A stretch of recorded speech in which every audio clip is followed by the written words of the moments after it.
केव्हा केव्हा बऱ्याच वेळा स्त्रियांना डिलिव्हरी झाल्यानंतर पेशी मसल असतात ते वीक होऊन जातात आणि त्याच्यामुळे त्यांचा युरिन होत नाही आणि लघवी जी पूर्वी कंट्रोल व्हायची ती लघवी कंट्रोल होत नाही आणि त्याच्यामुळं खरोखर त्यांचं मिळत नाही किंवा त्यांचा योनी मार्ग खूप म्हणजे ढिला किंवा सैल होऊन जातो. फिजिकल आयुष्य आणि लैंगिक आयुष्य हे दोन्ही पण त्यांनी डिस्टर्ब झालेले असतात आणि त्यासाठी मी माझ्या क्लिनिकला घेऊन आलेलो आहे. तर नक्कीच त्यांनी ट्रीटमेंट करून घ्यावं आणि तुमचं लैंगिक आयुष्य तर जास्तीत जास्त आपल्या मराठी बांधवांना शेअर पण करावं हेच मी त्यांना विनंती करत असतो.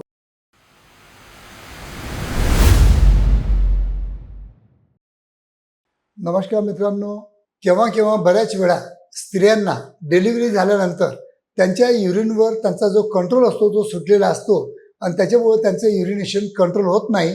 केव्हा केव्हा ते म्हणजे कंट्रोल न करता लघवी करून टाकतात. तर अशा स्त्रियांसाठी माझ्या क्लिनिकमध्ये मी इलेक्ट्रोमॅग्नेटिक किगल चेअर इंट्रोड्यूस केले आहे. त्याचे काय बेनिफिट आपल्या भगिनी घेऊ शकतात त्याविषयी आज मी तुम्हाला थोडक्यात माहिती द्यायचा या व्हिडिओद्वारा प्रयत्न करीत आहे. मित्रांनो, मी आहे doctor Umesh. As a clinical sexologist म्हणून गेल्या 40 वर्षापासून सातत्यानं तुम्हाला मार्गदर्शन घेत आहे. खरोखर मित्रांनो, माझे जर व्हिडिओ आवडत असतील तर माझ्या चॅनलला जास्तीत जास्त लोकांनी सबस्क्राईब करावं, जेणेकरून त्यांना रोजचे 2 व्हिडिओ मिळत राहतील आणि व्हिडिओ जर आवडला तर जास्तीत जास्त आपल्या मराठी बांधवांना शेअर पण करावं हेच मी त्यांना विनंती करत असतो. तो मित्रांनो, आजचा जो आपला विषय आहे आपल्या भगिनीसाठी आहे, तुमच्या पार्टनरसाठी आहे की बऱ्याच वेळा 1 ते 2 डिलिव्हरी झाल्यानंतर त्यांचे जे पेशी मसल असतात ते वीक होऊन जातात आणि त्याच्यामुळे त्यांचा युरिनवर ताप मिळत नाही किंवा त्यांचा योनी मार्ग खूप म्हणजे ढिला किंवा सैल होऊन जातो आणि त्याच्यामुळे त्यांना समागम करताना जो पूर्वी त्यांना एन्जॉयमेंट भेटायचा तो मिळत नाही आणि लघवी जी पूर्वी कंट्रोल व्हायची ती लघवी कंट्रोल होत नाही आणि त्याच्यामुळं खरोखर त्यांचं फिजिकल आयुष्य आणि लैंगिक आयुष्य हे दोन्ही पण त्यांनी डिस्टर्ब झालेले असतात आणि त्यासाठी मी माझ्या क्लिनिकला घेऊन आलेलो आहे इलेक्ट्रोमॅग्नेटिक किगल चेअर थेरपी. आता इलेक्ट्रोमॅग्नेटिक किगल चेअर थेरपीला काय करायचं आहे, तुम्हाला पार्टनरला जसं मी या चेअरवर बसलेलो आहे त्याप्रमाणे इथे येऊन बसायचं आहे.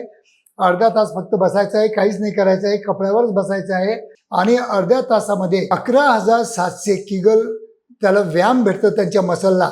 त्याच्यामुळं त्यांचे पेल्विक फ्लोर जे असतात ते स्ट्रॉंग होऊन जातात, लघवीवर ताबा मिळतो आणि योनी मार्ग जो आहे तो टाईट करण्यासाठी पूर्ण युरोपियन देशामध्ये हीच पद्धत आजच्या स्थितीमध्ये खूप म्हणजे प्रचलित आहे. तर ही पद्धत आपल्या क्लिनिकला आम्ही म्हणजे प्रथमच आणलेली आहे आणि याचा बेनिफिट तुम्हाला सगळ्यांना मिळाला पाहिजे आणि त्यासाठी मी या व्हिडिओद्वारा तुम्हाला विनंती करतो की तुमच्या पार्टनरला जर युरिन कंट्रोल होत नसेल किंवा डिलिव्हरी झाल्यानंतर त्यांचा वजानल मार्ग जो असतो म्हणजे योनी मार्ग तो जर खूपच सैल झाला असेल तर नक्कीच त्याने ट्रीटमेंट करून घ्यावं आणि तुमचं लैंगिक आयुष्य अजून चांगल्यात चांगलं होण्यासाठी नक्कीच तुम्हाला हे जे मॉडर्न थेरपी असतात ह्या नक्की मदत करतात. आणि ह्याच थेरपीबरोबर जर आमच्याकडे जे हायपो लेझर थेरपी आहे ती पण जर तुमच्या पार्टनरने जर करून घेतली तर खरोखर त्यांचा योनी मार्ग टाईट होतो, त्यांचे सेन्सेशन वाढतात, त्यांना ऑर्गॅझम चांगलं येण्यासाठी मदत होते आणि त्यांचं लैंगिक आयुष्य चांगलं करण्यासाठी नक्कीच या 2 थेरपीचा आपण बेनिफिट घेऊ शकता. तर मित्रांनो, अर्धा तास यायचं आहे, बसायचं आहे, काहीच करायचं नाही. आठवड्यातून 2 वेळा यायचं आहे, 12 सिटिंग घ्यायचे आहे. एका सिटिंगला 5,000 रुपये खर्च येतो आणि ही थेरपी संभाजीनगर, पुणे आणि मुंबई इथे उपलब्ध आहे. म्हणून उशीर न करता दिलेल्या फोनवर फोन करून माझी अपॉइंटमेंट घेऊन तुम्ही केव्हाही भेटू शकता. धन्यवाद मित्रांनो.